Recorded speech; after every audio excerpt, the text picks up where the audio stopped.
હું આપનું નામ જાણી શકું? હા, મારું નામ પંચાલ જસવંતભાઈ કરશનભાઈ, મારું વતન વરસડા ને હાલ શાંતિનગર 15 ચાંદોડિયા.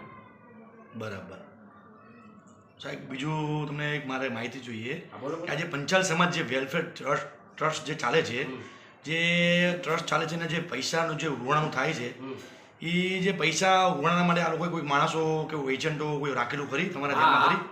એજન્ટો રાખેલા ને, આવડું મોટું ચાલતું હોય તો માણસો તો રાખવા પડે ને. એમાં એજન્ટ મહેસાણા ખાતે રણછોડભાઈ રાખેલા હતા ને બીજા અનેક રાખેલા છે, પણ એ માહિતી નથી મને.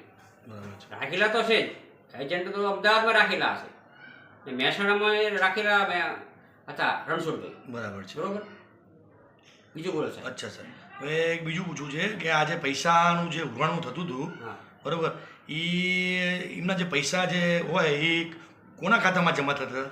કે વેલફેર ટ્રસ્ટના ખાતામાં જમા થતા હતા, કોઈ સભ્યોના પર્સનલ ખાતામાં જમા થતા હતા? આ પૈસા ઉઘરાવતા હતા એ જાતે એમના ખાતામાં જ પૈસા ઠોકતા હતા. કોઈ અત્યારે સુધી કોઈ બેંકના ખાતામાં એ લોકો જમા કર્યા નથી. બરાબર છે. પૈસા આવ્યા તરત એમના ખાતામાં જમા કર્યા. બરાબર છે. તો એનું કોઈ કારણ તો હું જાણી શકું કે કેમ પર્સનલ ખાતામાં પૈસા જમા કરાવતા હતા? આપ જાણી શકો ને. બોલો સર. એ ખાતામાં જાઉં વિષયના હપ્તા ભરવાના. એ રમેશભાઈ ગાડાભાઈ ફ્લેટ લીધો. બરાબર છે. ફ્લેટના હપ્તો આવે મહિને 30,000 રૂપિયા. તમારા જેવા પૈસા આપે ફટ દઈને ફ્લેટનો હપ્તો ભરી નાખે. બરાબર છે. બરોબર, તો પૈસા તો હોવા પડે ને યાર. બરાબર છે. એના માટે પૈસા ઉઘરાવતો હતો અને જાતે રોકડા લીધો હતો. બરાબર છે. બરોબર. અને બીજું કે આ જે 5 જે તમારા જે સભ્યો હતા ટ્રસ્ટમાં, હા, એમાં હું બધાના નામ અને જાણી શકું કે ગામના નામ સાથે? હા, બોલો. આમાં અમે 5 ટ્રસ્ટીઓ હતા. 2010માં ચાલુ થયું. એમાં 5 ટ્રસ્ટીઓ હતા. જસવંતભાઈ કરશનભાઈ, રમેશભાઈ ગાડાભાઈ, હીરાભાઈ રતાભાઈ, જયાબેન જસવંતભાઈ, જ્યોત્સનાબેન રમેશભાઈ. આ અમે 5 ટ્રસ્ટીઓ. પણ 2013માં એ લોકોએ જાતે ઠરાવ કરી. બરાબર. હું પ્રમુખ તરીકે સત્તા ધરાવતો હતો. બરાબર તે છતાં મને પ્રમુખ તરીકે હટાવી ને આ જાતે બેંકમાં ખાતું ખોલાવ્યું. બરાબર છે. બરાબર. પ્રમુખ પદેથી હટાવવાનું કોઈ કારણ તો હશે ને? કારણ એ કે બેંકમાં ખાતું ખોલાવવાનું હતું. બરાબર. એ લોકોએ કીધું કે મારે બેંકનું ખાતું ખોલાવવું નથી. બરાબર. તો હું તો સત્યમાં હેડનારો. બરોબર.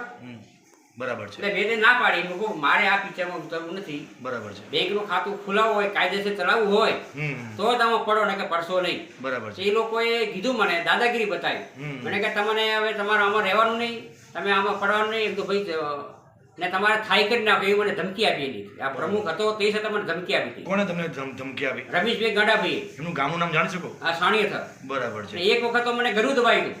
ઓહ, બરાબર છે. ગળું દબાવ્યું હતું. 5 જણા આપણા સમાજના હતા, એમને છોડાયો હતો ને ગળું દબાવ્યું હતું મારો. બોલો. બરાબર. કે આમાં તું નીકળી જા ને કે તને જાનથી મારી નાખશે. બરાબર છે. પોલીસ સ્ટેશનમાં અરજી પણ મારી છે. અરજી પણ મેં પોલીસ સ્ટેશનમાં આવેલી છે. કયા પોલીસ સ્ટેશનમાં જાણી શકીએ અમે? હા, કયા પોલીસ સ્ટેશનમાં તમે અરજી આપી? સોલા પોલીસ સ્ટેશનમાં બરાબર. અરજી આપેલી છે આપણે. બરાબર. બરાબર. અને બીજું એ કે આજે તમારું જે વેલફેર ટ્રસ્ટ જે 5 સભ્યો ચલાવતા હતા, હા, એમાં એ કયા સાલથી ચાલુ થયું? 2010 થી ચાલુ છે. બરાબર છે. બરાબર. ઓકે.